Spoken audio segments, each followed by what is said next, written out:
Treat খাইছো? ও হো হো হো, দাও দাও, একটু আদর করে দাও দেখি, পারো? দেখি, হাত দাও। ওয়াও, সুন্দর। কথা বললে তো বোঝাও।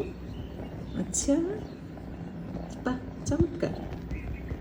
কি করবা?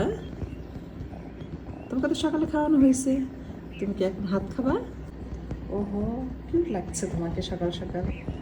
ঘুম হয়েছে? একদম ফ্রেশ ঘুম? আমরা তো আজকে বাইরে যাব, একা একা কেমনে থাকবো বাসায়? আমরা সারাদিন কিন্তু আজকে বাইরে থাকবো। আজকে দাওয়াত আছে, সন্ধ্যার আগে আগে চলে আসবো। তুমি কি বুঝতে পেরেছো? যখন আমরা থাকবো না তখন বুঝবা যে ভালো কেন লাগে না। হুম হুম, ওরে কিউট বাচ্চাটা, নাক মুখ একেবারে তত্তরা সুন্দর, কিউট।